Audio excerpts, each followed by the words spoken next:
مونږ دیوبندیان یو مونږ دیوبندیان مونږ دیوبندیان یو مونږ دیوبندیان نا کوو پروا د چا میدان کې ازمریان you. The last speaker for this discussion on national integration, Sayyid Adnan Kakakhel Sahib, seat number 93, Jamiatul Ulum Islamia Banori Town, Karachi سے تعلق ہے ان کا. جامعہ علوم الاسلامیہ بنوری ٹاؤن کراچی. میرے ساتھیوں نے کل بھی اس موضوع کے اوپر بہت اچھی باتیں کی. آج کوشش کروں گا انہی باتوں کی روشنی میں اس کو بالکل مختصر انداز میں پیش کروں. اس میں دو رائے نہیں ہے کہ ہمارا سب سے بڑا بحران نظریاتی یکجہتی، فکری وحدت اور اتحاد و اتفاق سے محرومی ہے. مگر سوچنے کی بات یہ ہے کہ یہ محرومی 58 سال گزرنے کے باوجود ابھی تک کیوں ہے. اس کی وجہ یہ ہے کہ وہ جو بنیادی پلیٹ فارم دیا گیا تھا کہ پاکستان کا مطلب کیا، لا الہ الا اللہ، اس پر کنفیوژنز پیدا کر دی گئیں. ایک سوچے سمجھے منصوبے کے تحت ابھی تک پوچھا جا رہا ہے کہ پاکستان کیوں بنایا گیا تھا، قائد کا ویژن کیا تھا. کیا یہ چیزیں بہت کلیئر نہیں ہیں؟ اور کیا اس سوال کا جواب میں یا آپ دے سکتے ہیں یا وہ نسل دے سکتی ہے جس نے تخلیق پاکستان کے خاکے میں اپنے خون سے رنگ بھرا تھا؟ یہ ان کی روحوں کے ساتھ مذاق ہے، یہ ان کی روحوں کے ساتھ مذاق ہے، یہ ان کی قربانیوں کا مذاق ہے کہ جی آپ تو کٹ مرے، ہمیں سمجھ ہی نہ آیا کہ آپ کا مسئلہ کیا تھا. ہمارا دوسرا بڑا مسئلہ امن و امان کی دیگرگوں صورتحال ہے، اور بدقسمتی سے اس کو بعض اوقات کہا جاتا ہے کہ اسلام ذمہ دار ہے. حالانکہ قرآن کا مطالعہ بتاتا ہے کہ سب سے زیادہ اسلام امن و امان کے اوپر زور دیتا ہے. ابراہیم علیہ السلام کی دعا تو ذرا دیکھیے. معیشت کی بات بعد میں کرتے ہیں، اکانومی کی بات بعد میں کرتے ہیں، پہلے امن کی بات کرتے ہیں. فرماتے ہیں رب اجعل ھذا البلد آمنا، الہی میری اس بستی کو امن کا گہوارہ بنا دے.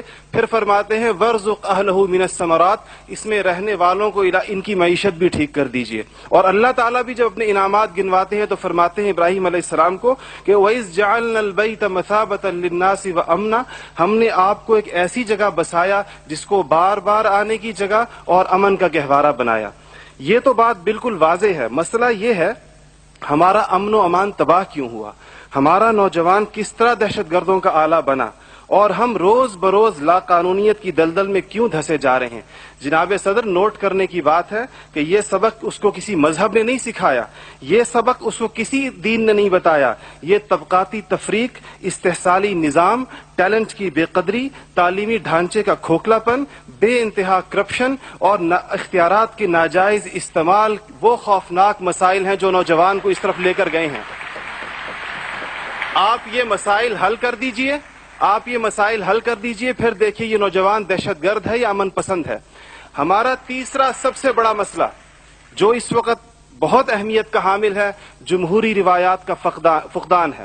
ہم ابھی تک حقیقی جمہوری کلچر اور عوامی مینڈیٹ کے احترام کے ماحول کو پیدا کرنے میں ناکام رہے ہیں. ٹوٹتی بنتی اسمبلیوں، انتخابی دھاندلیوں اور جناب صدر اہم قومی مسائل میں پارلیمنٹ کو بائی پاس کرنے کی روایات نے عوام کا اعتماد موجودہ پولیٹیکل سسٹم سے اٹھا دیا ہے. اس کے لیے ہمیں اپنے اس پڑوسی ملک سے سبق سیکھنا چاہیے جہاں سے مشاہد صاحب تشریف لائے ہیں اور آپ عنقریب جانے والے ہیں. ان کی اور ہماری تاریخ آزادی ایک ہی ہے.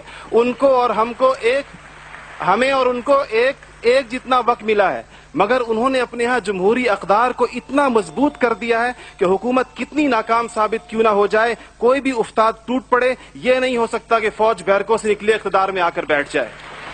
اسی طرح جناب صدر میں یہ سمجھتا ہوں کہ آج اس ہال میں لگی ہوئی قائد کی تصویر آپ سے پوچھ رہی ہے، آگے آپ کھڑے ہوئے ہیں کہ جنرل تم تو سرحدوں کے رکھوالے ہو، تم کو ایوان اقتدار کی راہ کس نے دکھائی ہے؟ اور جناب والی، جناب اعلیٰ، ہمارا تیسرا سب سے بڑا مسئلہ ایلیٹ کلاس اکانومی ہے.